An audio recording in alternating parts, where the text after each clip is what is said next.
three fundamentals that I want to talk about. I wanted to start with this one. You saw it in your order of service, perhaps. The power of the Word. And I picked this one because that's why I'm here. And I don't mean Canada here. That's why I'm here and not there in the pews. That's why I'm in the front of the room. Because I'm a minister because I experienced the power of the Word in my life. I know that not all of you have known the story of my life, but so often we talk in terms of teaching as a go learn something. You know, we have teachers in school and they give the kids memorize this and memorize that. That's a lot of times what we do for learning. But another way of learning is through experience. Sometimes teachers let their students experience things as a way of learning. And experience is a very powerful teacher. And my experience was learning the power of the Word because I started reading it. I know, sounds crazy, right? But I was about 30 years old. My life was basically fine. By all outward appearances, I was doing well. I had a good-paying job. I had a good wife, plenty of cars. Life was good. But I don't know if you... I guess everybody who's of a certain age knows this about male and female relationships, but my experience is that the women are the ones that are nudging the guys to be better than what they already are. And my wife was no exception to this general rule. She was nudging me to be better than what I already was. And sometimes the suggestions were subtle and sometimes they were less so, but nevertheless, she kept saying, maybe you could come up higher in some ways. And she wasn't wrong. She wasn't wrong. But what I found is that we had a difference as to what it was that I needed to come up higher in. She had some ideas of what I needed to do better at. But what she didn't know is that I had an internal list already compiled of areas where I knew I wasn't doing so well. And I really wasn't doing well with overcoming these problems. I was struggling with overcoming these problems. And so while she would see the stuff on the outside, toilet seat got left down, and pleases and thank yous weren't always given when they were perhaps appropriate, those things just frankly weren't important to me. I had higher priorities that I knew I had to be fighting on, and if some of these lower things slipped, sorry, that's just the way it was going to be. But eventually I decided I needed to start working on some things. And the stuff that I had been trying, wasn't working out. So basically what ends up happening for me is my mom passes away. It's 2005, almost 20 years ago in February, she'll have gone. And what I have found is that I was like so many other people, when a loved one dies, suddenly you start being interested in the afterlife. Well, what happens in life after death? I'd been around the new church, don't get me wrong, I had a general idea. But I started being more interested than I was. It was a bit more practical at the moment. And so we had come across, Jen and I, a book called Messages from the Open Door. I think sometimes it was published as Messages from Beyond. I think the book's about 80 or 100 years old. It was written by a woman who claims that she was a channel. And she was channeling other people's experiences of the afterlife. And some people in the new church think this woman made it all up. Maybe she did. I don't really know. But what I will say is that her stories had a consistent theme at the end where the person who was sending her the message would say something like, gee, I sure wish I knew all this stuff before. They're in the afterlife and they're going, boy, I would have done some things differently if I'd only known what was actually important. If I really only understood that, I would have made some different priorities in life.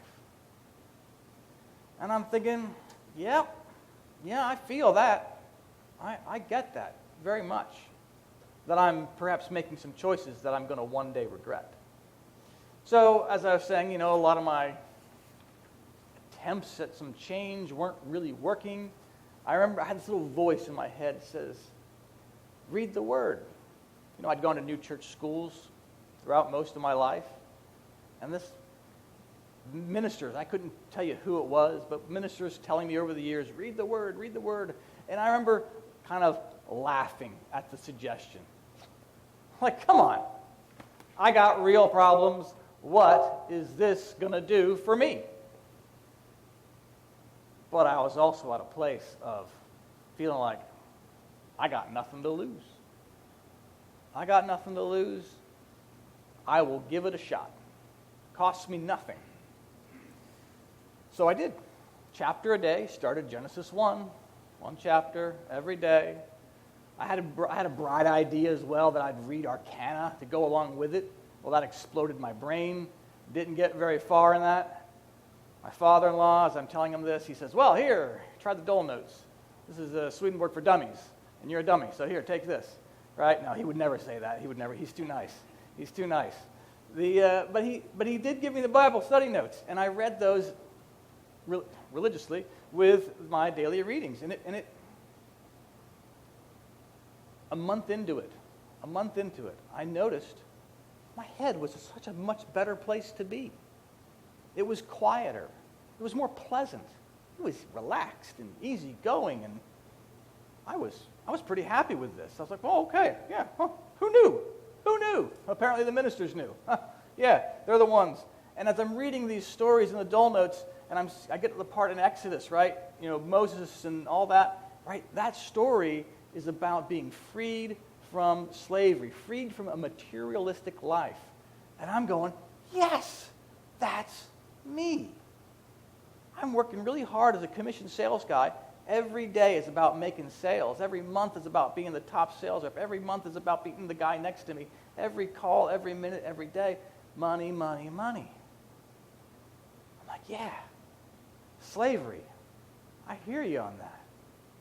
Suddenly the Bible wasn't just, good books that I should be reading. Suddenly it was relevant to my life. I said, yeah, okay, this I get. Unfortunately, this had a bad impact on my actual job because I was like, shift of perspective. I still remember this one guy calling in to complain. He was complaining because his parts were going to go a route via FedEx that he thought was inefficient. The parts were going to get there when I promised them. I said, buddy, it's going to be there when I told you it would. Oh, but it could go on this way instead of that way. And I knew I shouldn't have said this, but I said to him, look, you need to go outside and pick some daisies and have some fun. You're not having enough fun in life if you're worried by your computer about how FedEx is getting your parts to you. And I said, oh, I'm not going to last real long at this job if I keep that up. Word's doing things to me. The Word is doing some things to me. I'm going to have to watch myself. But I was also like, well, if the Word is doing this to me, maybe some others might enjoy this too. Maybe some other people would enjoy this whole idea of being peaceful in our own heads. And so that's what got me thinking about ministry, and started going down that path. And ministers I knew I'd visit with, and I said, well, what do you do during the week? What does your life actually look like? Jim probably remembers a couple of those questions. But I kept with my program up until I started theological school. I only made it to about the end of Kings, or somewhere around there. And off to theological school I went. And it was funny because I go to theological school, and I was there with a bunch of other guys. It was a good-sized class, and these guys, they'd been all, devouring Arcana and TCR and Divine Love and Wisdom, all this heavy reading. And I'm here like a third grader going like, yeah, well, I've been reading Genesis and Exodus and whoo-woo. All right. Speak quieter. Got it. And, okay, so I was reading Genesis and Exodus and feeling like a bit of inferior to everybody else who's reading the heavy stuff, and I'm going, but this is so good. However, what I did learn in theological school is that my experience was validated by what the writings say. So this is the part where I actually will read from the writings. This is from Secrets of Heaven, number 8615. I think it might be on the order of service if you want to follow along. It says, consequently, the Word has divine force. It links together heaven and earth. For when the Word is read on earth, angels in heaven are stirred by the holiness contained in the internal sense. This happens because of the correspondences that all the details possess there. So when you read the Word, the angels start moving. They go, oh, Todd's paying attention. Oh, we have something to do. All right, we can go to work. He has called us into action. Secrets of Heaven 9410. Let's see which ones of these are on the back. 9410. Yes, that one is on the back for you. It elaborates on this. It says, what truth in its power is must also be stated briefly. What truth in its power is must be stated, because we don't know what that is. In the Word, angels are called powers, and it is also well known in the church that they are such. Yet they are not powers by virtue of anything their own, only by virtue of the Lord. For they are recipients of God's truth, which emanates from the Lord. The power they have from the Lord is such that one of them can drive away 1,000 of the devil's crew, confine them to the hells, and keep them in check. For God's truth emanating from the Lord fills the heavens and forms them. And if you are willing to believe it, all things were made and created through that truth. The Word, which was in the beginning with God, and which was God, in which all things were created and the world was made, spoken of in John chapter 1, is divine truth. Divine truth is the one true substance from which all things come into being. That's the key line right there. Divine truth is the one true substance from which all things come into being. Right? We have the creation story. The Lord spoke, and it happened. God created the sun and the moons, and it was good, right? He speaks these things into existence. But this is something few are able to understand, because at the present day, the idea which people have of divine truth is no different from that of words coming from the lips of one who rules over all, whose orders are carried out according to those words. Right? We think of truth as, the truth is that this is right. The truth is that this is wrong. The writings tell us the truth is so much more than that. Truth creates. Truth has power. It's something very real, and that's what the Word is. That's why it has power in your life. The passage goes on, and it talks more and more, but I just want you to emphasize this point that there are lots of passages that speak to the idea that truth isn't just something that we speak. It's not just something that we know. It's got a real creative force to it. And what I like about it in conjunction with the other one is that just a bit of truth stirs those angels. One angel, thousands of hells are put aside. You got 3 or 4 angels on your side, oh my goodness, the odds are in your favor. That's 30 or 40,000. That's a great power adder, right? Level me up. Get me a few more angels. But this passage, 94:10, goes on. It says, so the Word, which was in the beginning with God, and which was God, and through which all things were created and the world was made, spoken of in John chapter 1, is divine truth. Divine truth is the one true substance from which all things come into being. There it says it again. But this is something few are able to understand because of the present day. The idea which people have of divine truth is no different from that of words coming out of the lips of one who rules over all, whose orders are carried out according to those words. I guess I repeated that paragraph. All right. So, if you get into true Christian religion, there's a whole series of numbers on this topic of the power of the Word. And what Swedenborg tells us in this series is that the Word in this earth doesn't have the same kind of power as it does in heaven. I can't go outside and tell that tree, grow tall. I command you in the power of the word, and the tree grows tall. Right? That doesn't happen. But amazing things do happen in heaven with the power of the word. True Christianity 209 says, many amazing things happen with the word in the spiritual world. They relate to the power of truth there, which is so immense that if I described it, it would exceed belief. The word has so much power that it overturns mountains and hills there, moves them far away, and throws them into the sea and more.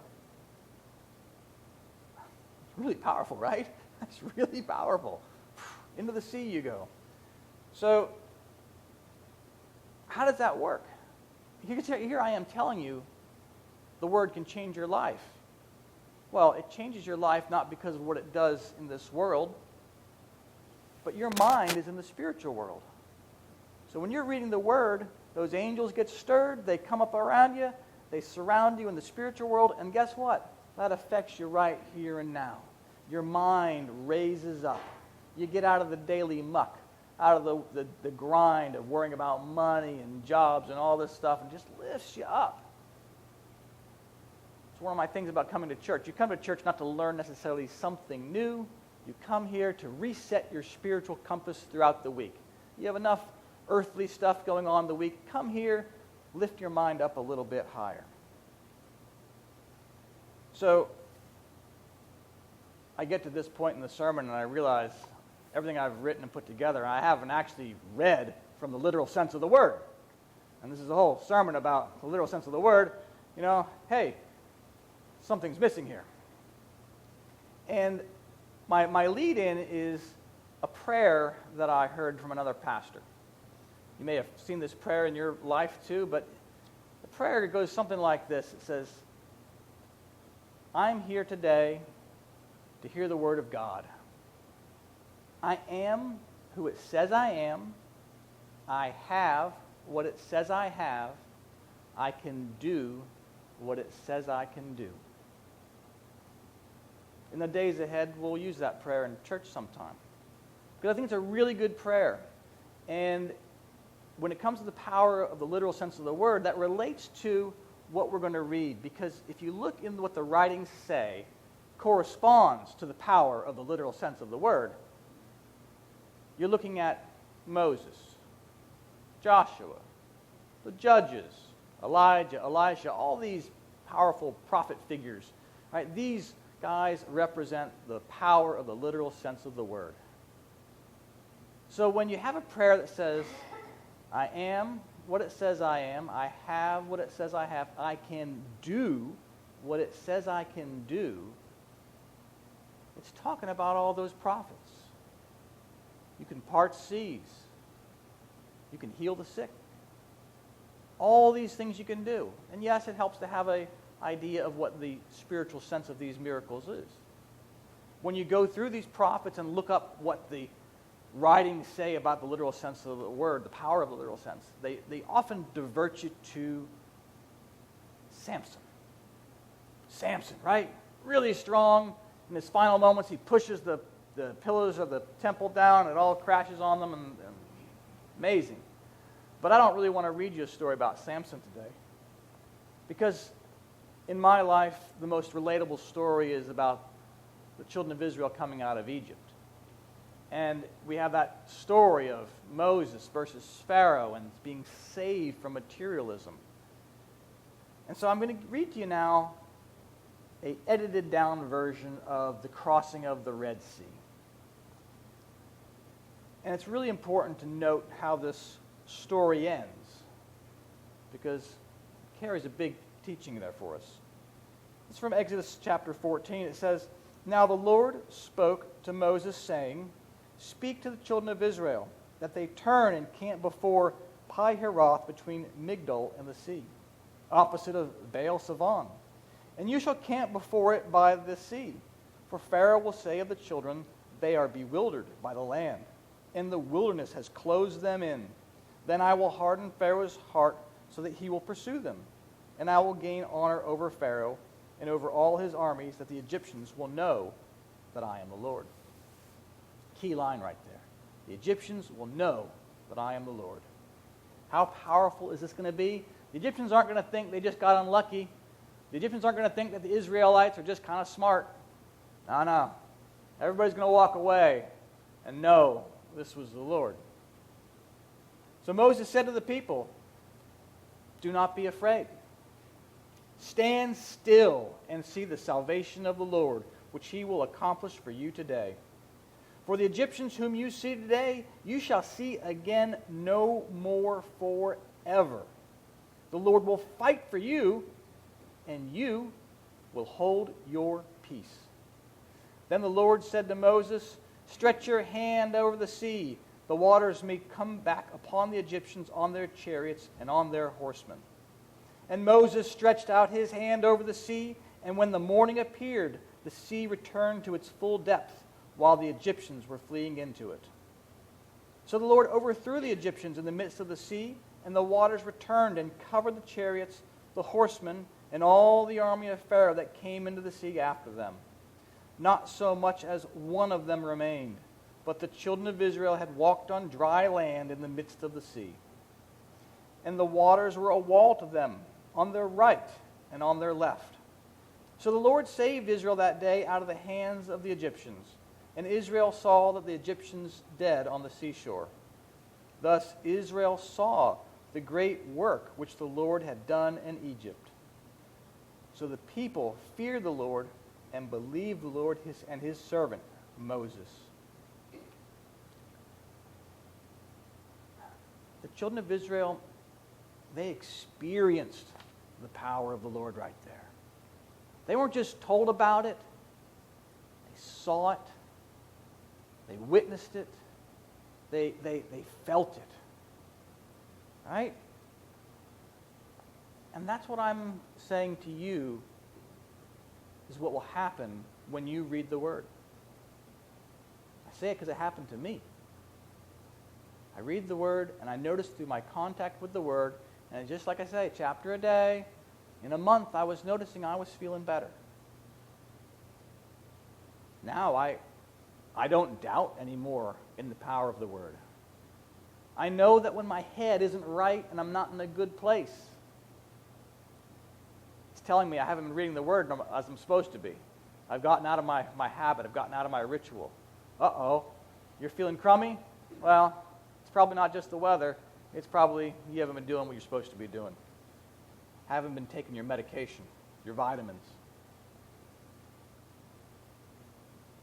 The Red Sea is a good symbol in this story as well because, well, water always represents truth, except when it doesn't. And in this case, it represents falsity because it's an Egyptian water. And so often we can feel boxed in by life. Just the way the children of Israel were boxed in. They had a sea on one side and the Egyptians on the other coming after them. We can feel like there's no way out. What do you do? And that's when you're tempted to make a dirty deal or kind of come up short. You know, you don't do what you're supposed to, but you do what you think you have to do to survive. All those falsities, that's that Red Sea. All those lies are coming at you, telling you this is what you got to do. And the Lord says, you will move forward and you will hold your peace. Move forward and hold your peace. And you're going to go through on dry land. That's the command for you. That's the command. You go out, you read the Word, and you will go forward on dry land and you will be peaceful. It's a really basic thing. It's a really basic thing. But if you do this, you will just have a can-do attitude. You won't be a victim. You'll be a victor. And that's what we want for all of you. So I hope you embrace the message and that you too will experience the power of the Lord's Word in your life. Amen.